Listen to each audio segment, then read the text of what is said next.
Programa Cidade em Foco SP, um programa voltado para a minha e para a sua cidade, onde vamos falar sobre diversos assuntos como saúde, educação, esporte, cultura, turismo, lazer e vamos mostrar os diversos eventos que acontecem na cidade, inclusive o seu.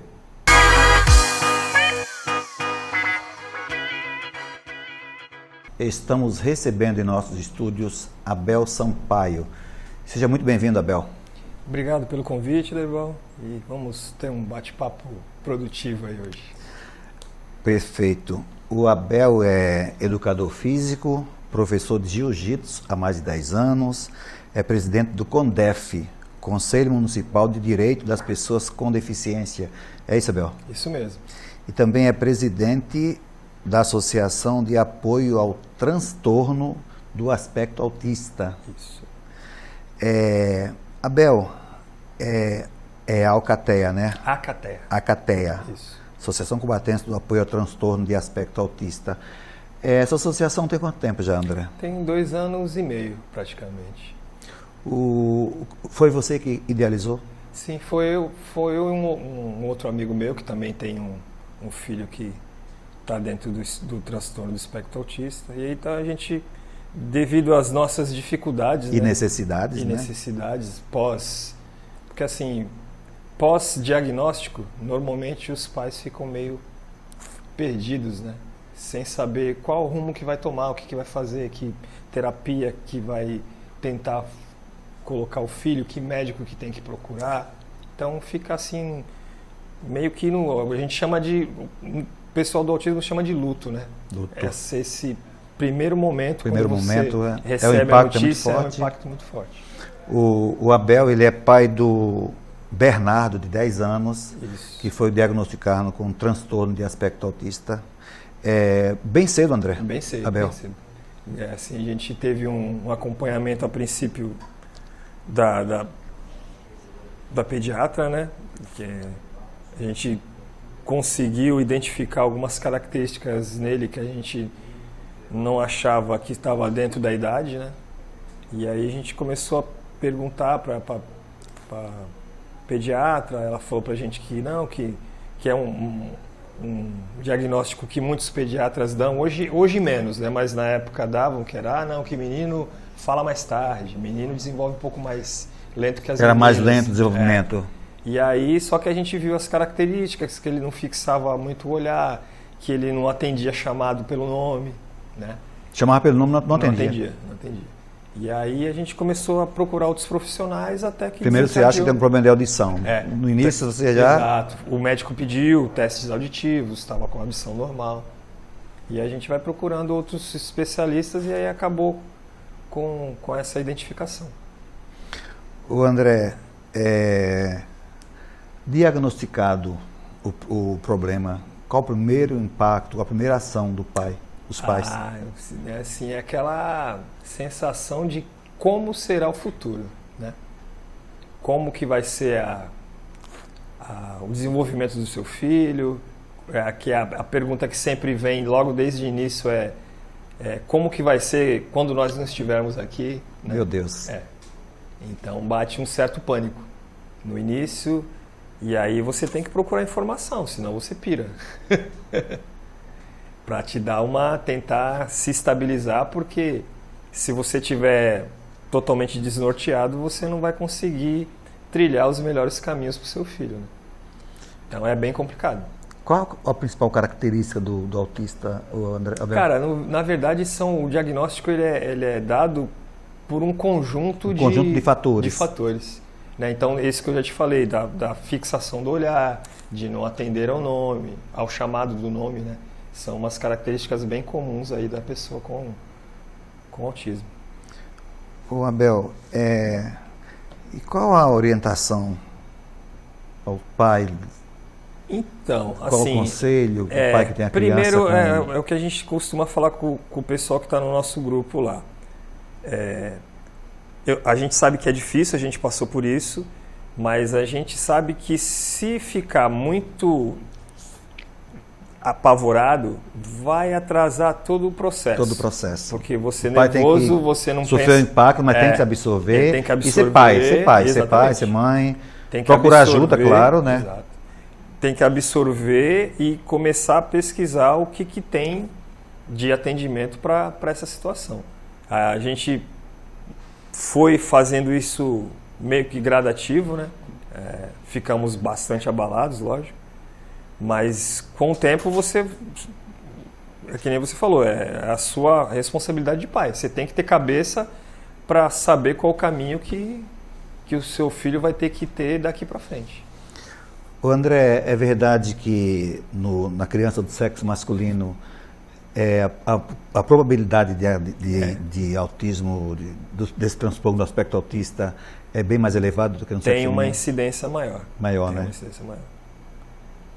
De homens do que de mulheres. Tem uma explicação técnica, científica para isso, só que eu não é da sua área, não né? é da minha área. Estão colocando que a idade avançada dos pais, né, o baixo peso da criança são alguns dos fatores, né, que causam o autismo, e como também a mutação genética é uma das causas desse transtorno. Hoje, como o aumento, a incidência de casos aumentou muito no mundo todo, isso tende a ter mais estudos, né, sobre o autismo. Então, uma das coisas que já foi constatado também é que tem a genética, né? Só que quando a gente fala de genética, a gente pensa só genética pai e mãe, né? Cromossomos. Uhum. E hoje se fala num termo muito comum que é a epigenética. Fatores externos que influenciam na genética. Ou seja, transformações genéticas ocasionadas por algum tipo de produto. Então já tem estudos avançados constatando isso. Então um produto químico pode... Pode. Já tem até estudos falando sobre, no caso de entorpecentes, de alguns tipos de remédios que a gente toma até periodicamente, né? Que pode vir, não aquele remédio em si, mas em contato com alguma... na formação, né? Na fase de gestação, às vezes pode, que nem eu vi um estudo de pouco tempo agora, que encontraram alguns resíduos de um produto químico no cordão umbilical, né? Fizeram um exame e aí constataram que tinham exames e esse produto pode ter ocasionado o quadro de... Em reação a algum outro... Então, esse termo de epigenética hoje está bem evidenciado, que fatores extra podem influenciar na genética da formação do feto. Vamos para um intervalo? Opa! Daqui a pouco voltamos com Abel Sampaio. O Colégio Objetivo Cubatão é uma instituição comprometida com a qualidade do ensino em todas as etapas educacionais, desde a educação infantil até o ensino médio. Oferecemos um ambiente acolhedor e estimulante para o desenvolvimento integral dos alunos. Além disso, temos um programa de pré-vestibular, dedicado a prepará-los para os desafios dos vestibulares e uma preparação especializada para aqueles que desejam ingressar nas carreiras militares. Acreditamos na importância da educação como base para o futuro dos estudantes e trabalhamos incansavelmente para proporcionar a melhor formação acadêmica e pessoal possível. Para mais informações, acesse nosso site www.objetivocubatão.com.br.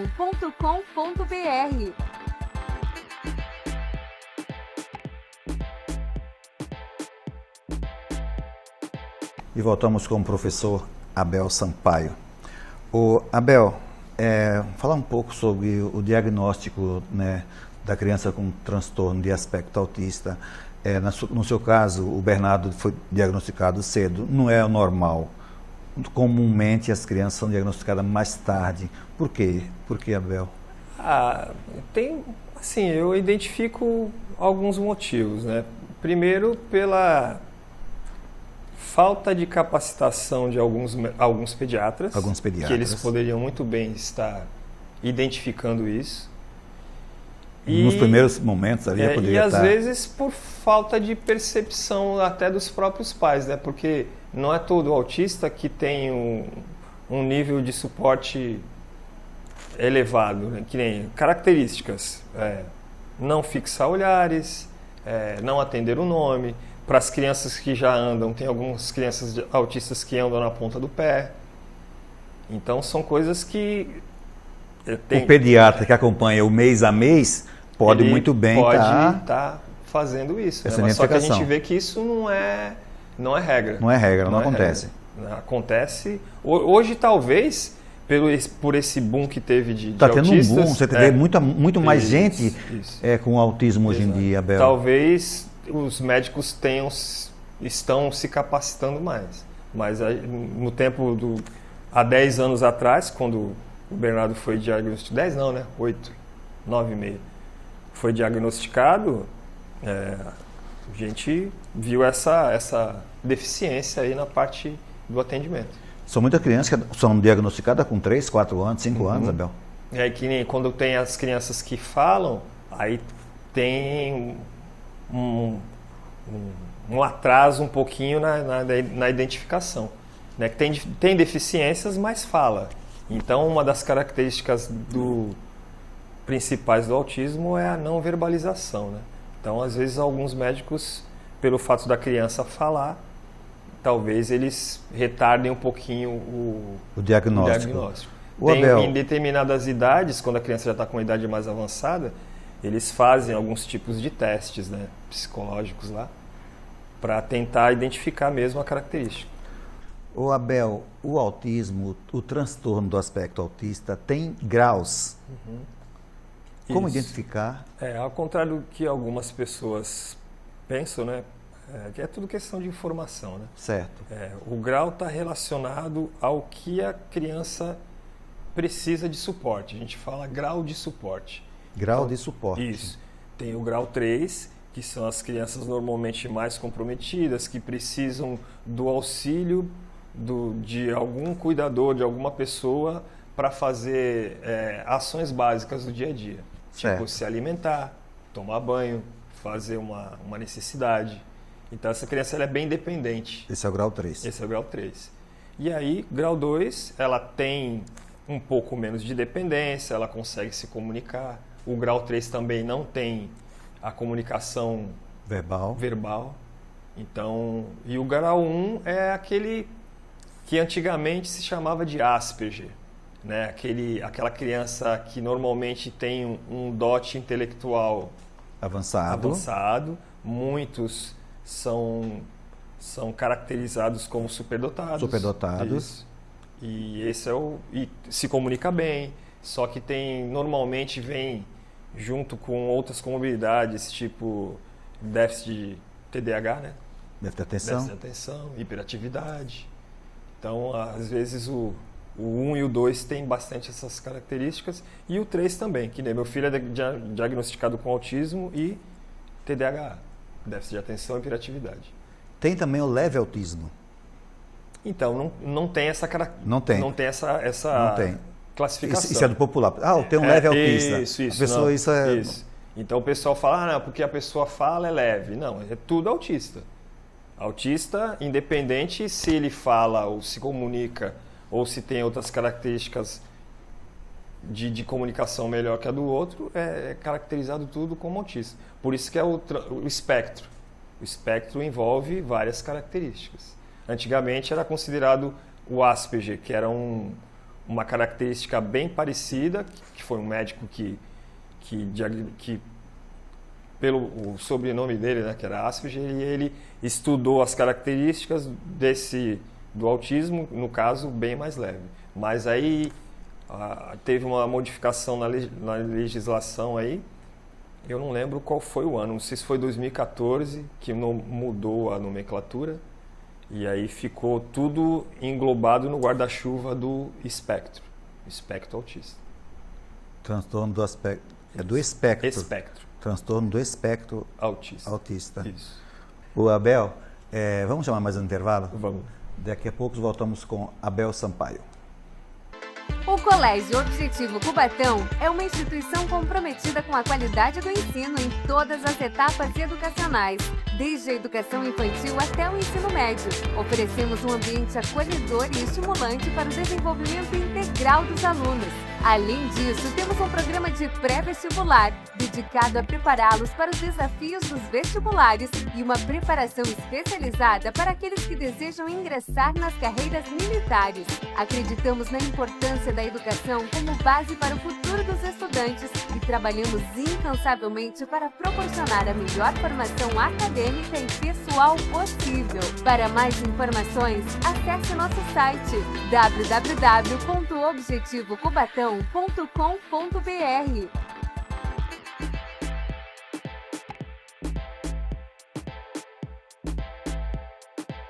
E voltamos com o professor Abel Sampaio. Abel, vamos falar um pouco das atividades da Associação Cubatense do Apoio ao Transtorno do Espectro Autista. Como é que atua a associação? Então, o objetivo principal da associação é informação e orientação. Aos pais, né? Aos pais e à sociedade em geral, né? Certo. Assim, para que os pais estejam mais preparados para saber quais as ações que eles vão ter que ter daqui para frente, quais os médicos a procurar, o que a legislação vigente te dá de direitos, né? De direitos e obrigações, né? Também. Claro. E orientar os pais e informar a sociedade sobre o que é o autismo, que a gente vê muitas comparações com outros transtornos, né? O mais comum não tem cara, teu filho não tem cara de autista. Então, assim, uma outra coisa, confunde muito o autista com a síndrome de Down. A síndrome de Down. Isso, alguns confundem. Então, assim, essa é a principal, o nosso slogan é informar e orientar. Informar e orientar. Isso. O Abel, onde buscar tratamento para o autista? Em Cubatão? Em Cubatão. Temos poucas opções. Poucas opções. Temos a Casa da Esperança, já é tradicional em Cubatão, uma instituição, uma ONG, né? Sem fins lucrativos, que já atua na cidade há um bom tempo, que já está com sua capacidade lá em cima, porque... Um abraço ao meu amigo Hermes Balu, lá para a Rosa, que são a Fernanda, são as guerreiras naquela casa, e que precisa ampliar o horário de atendimento da casa, é uma luta deles para ampliar o atendimento, para atender mais crianças. Isso. Então, já no âmbito particular tem a Matheus Álvares, né, que é na Rua 2, lá na Vila Nova, e agora chegou a Almai, ali na 9 de abril, onde era a Troxcap. Onde era o Troxcap? Na 9 de abril, agora é uma clínica? É Almai. Almai. Então, são as 3 opções que a gente tem. 2 particulares e uma que atende a Casa da Esperança, que atende o sistema de saúde da cidade. Quais são os profissionais que podem ajudar a cuidar da criança que tem um transtorno? Normalmente é o psicólogo, a fono, o TO, né, que é a terapia ocupacional. Tem algumas clínicas que tem o musicoterapeuta, né, que ajuda bastante. Tem, em alguns casos, a ecoterapia também. A ecoterapia também ajuda. Ajuda pra caramba. Cubatão ainda tem ecoterapia? Cara, eu não lembro de ter tido, não. Não chegou a ter, não.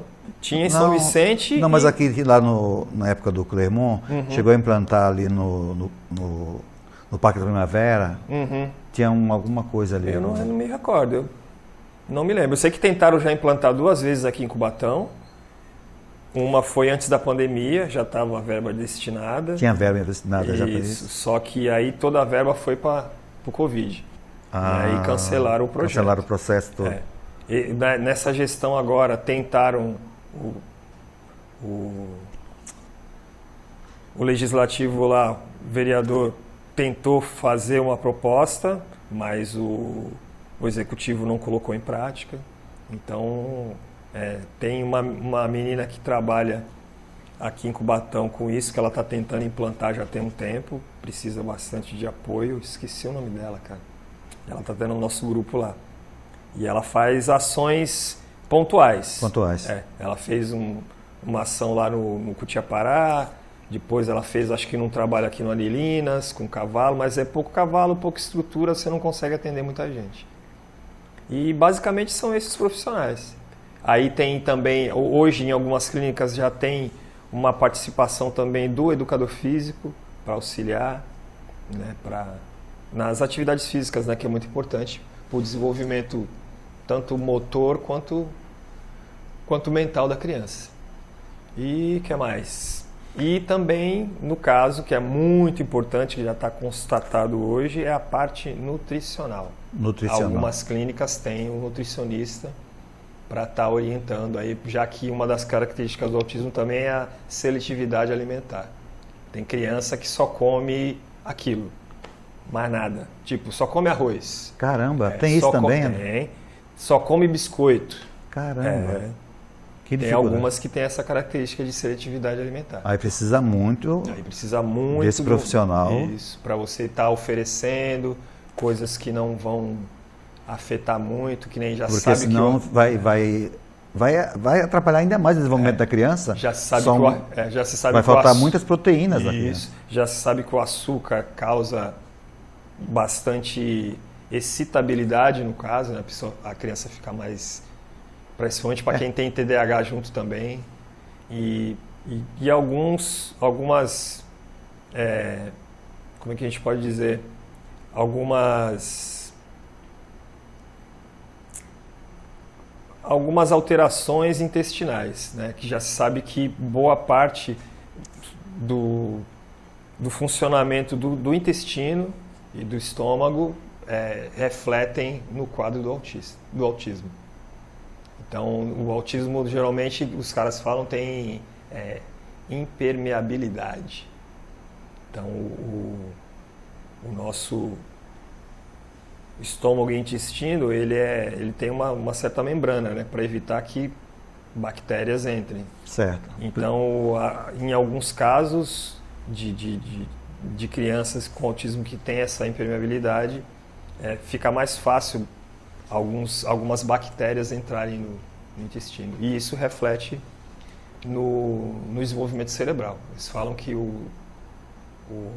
a parte intestinal e estomacal é o segundo cérebro. Né? É o segundo cérebro. Ô Abel, direitos da criança com transtorno.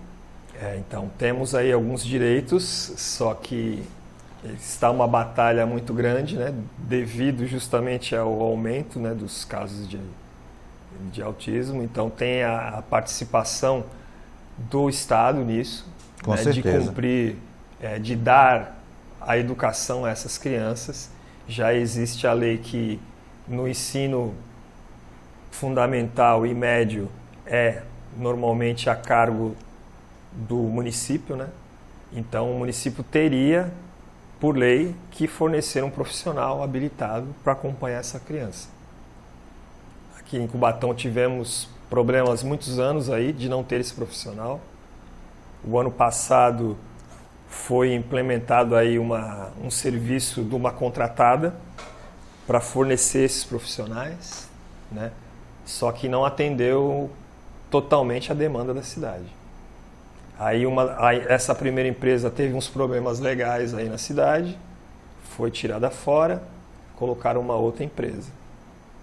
E é essa empresa que está aí desenvolvendo esse trabalho em Cubatão. Aí vamos ver agora nesse começo de ano, com uma nova gestão, o que vai acontecer. Nova gestão tanto da Secretaria de Educação quanto do Executivo. Do Executivo.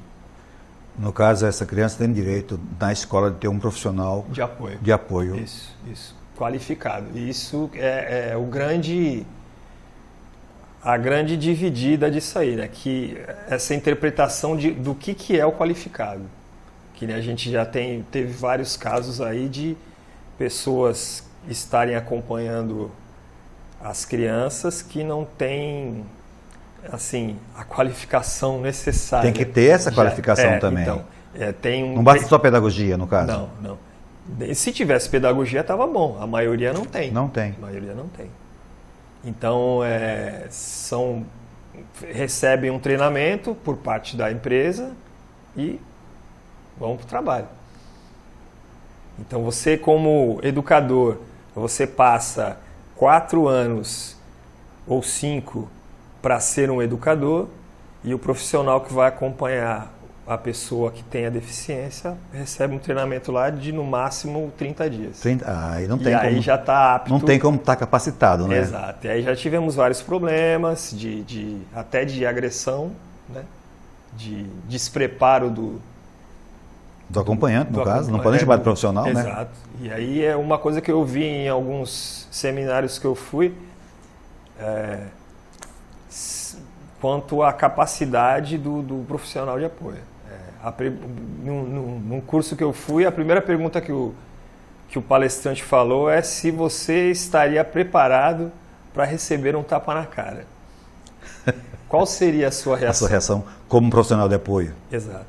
Você estaria preparado para absorver aquilo, entender que aquela criança não tem discernimento e ela fez aquilo por instinto. Ou pelo quadro dela de nervosismo e tal. Então, são coisas que têm que ser analisadas e esperemos que nesse novo ano que estamos, 2025, o atendimento seja a contento. 2025, novo prefeito, novos vereadores. Exato. Né?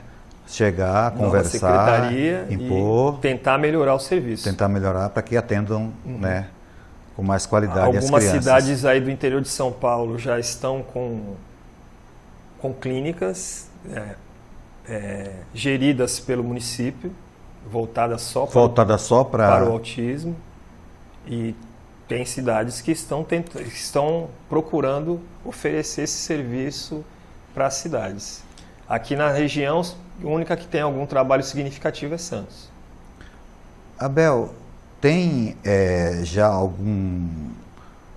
alguma identificação de mais ou menos quantas crianças com transtorno do aspecto em Cubatão? Então, isso é uma coisa que eu sou até meio repetitivo. Toda vez que eu vou falar sobre... Me chamam para falar sobre autismo, eu bato na mesma tecla.